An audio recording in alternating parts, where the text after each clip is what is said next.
Hi, in this video, we're going to answer the question, what is the purpose of a mindset training curriculum? We're going to look at why would you even have an entire curriculum around mindset? And we're going to look at the benefits of training many different mindsets in different contexts, because you do have different mindsets in different contexts.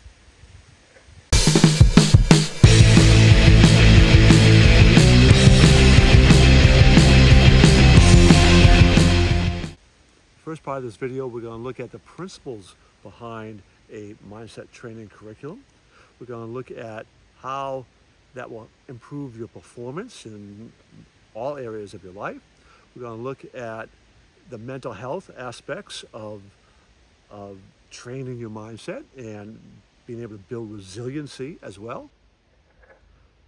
Then we're going to look at the key components of the structure of your mindset training curriculum. And lastly, we're going to give you a story about the impact of training your mindset across many different contexts can help. So in this first section, I want to talk about the principles behind the training curriculum. And essentially, we're looking at trying to train many different contextual mindsets. So of course, you have the growth mindset and the fixed mindset, or positive mindset, negative mindset. And those are more global mindsets that kind of permeate all areas of your life. And we address those. But the reason you would have a whole mindset training curriculum is there's mindsets in your personal life, your professional life, your academic life, your civic life, your spiritual life.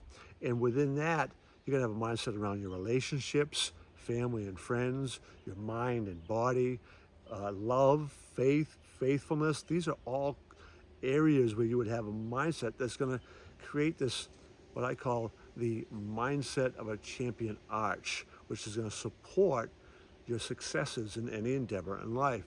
So the principles are is we need to kind of address all of those areas in order to really develop this mindset of a champion. And so now let's talk about those 5 stages, right? So again, taking responsibility means we got to get you, even talk about signing a contract with accountability partners and all, where you are taking ownership of your time, of your memories, right? The labels that you accept, who you self-identify yourself as. What labels have you accepted that put a cap on your abilities or cap on your label? You need to take ownership of those, whether you've given them to yourself or whether you've just accepted those being given to you by somebody else. Whether you've accepted family kind of characteristics that sometimes people adopt because, you might be from some sort of ethnic background that has certain generalizations that you've accepted as being true. So we really want to take responsibility for our memories and clean those up. Next, we want to begin to apply heat, right? So that's building the habits around managing your emotions and your attitude and your training. 2 primary things that we do with that is a morning and evening ritual, right? These rituals that you're going to build are going to help you set the tone for the day, look at the plan you have for the day, prepare you for the day, mentally, spiritually, physically. At night, you want to reflect and you want to learn from the day. You want to manage those emotions again, let go, take out the trash, anything negative that has happened. And you want to begin to prepare your mind, body, and spirit for rest and recovery. Then we want to make sure you're using the power of synergy. You want to be doing this with other people. The more people that you have in your circle going through this together, the more likely you are to really see exponentially improved benefits. And lastly, we're going to take those habits you're going to create and we're going to really make them something unique and special about them so they become important rituals, right? Something that's planned, something that's really thought out to make them meaningful and special.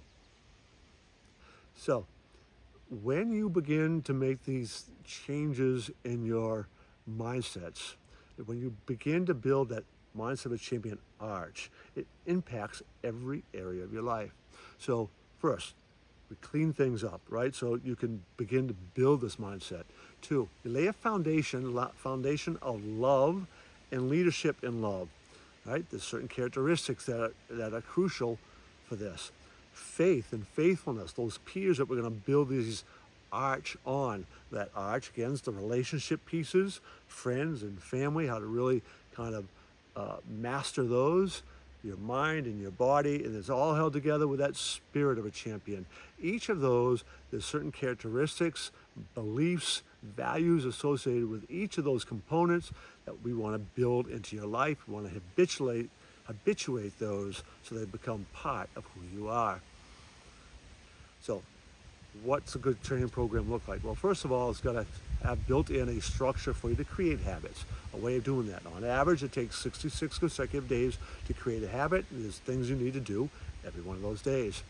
Knowledge. You need knowledge, right? You need to get some of the facts and the details and the specific philosophies behind why all this works, right? You want that why, you want that knowledge. That's got to be part of it. Two, learning how to think differently. So you got to learn how to ask better questions. You do that by practicing. You do that by sharing questions. You do that by answering questions given to you, looking at what other questions people are asking. That's how you begin to change your thinking. When those components are built in to the structure of a program, you're going to achieve much greater results, and many do not include all of those structures. So let's take a look at one particular success story on how a curriculum like this can impact you. Katie came into our program, 8th grade student, high anxiety, was not attending school, and when she did attend physically, emotionally she wasn't there. It was extremely stressful for her to come to school. So obviously when you aren't attending physically or emotionally, you don't do as well. Well, after working through the program, Katie, by the time she was a junior, applying to colleges her fall of her senior year, she got into a top college with a 17% acceptance rate. Right? She was able to put all that other stuff behind her and get to a point academically where she was being able to get into one of the top schools in the country. I would like to invite you to our free webinar, where on this webinar we're going to learn about empowering your teens to excel in academics, athletics, and the arts. It's a parent's toolbox. There will be a link below this video where you can click that link. It'll take you. It's a free webinar, but you're going to learn some valuable techniques that you can use to help influence other people, help interrupt negative thinking patterns so they can build positive mindsets. And some of those techniques you can begin to learn to use for yourself.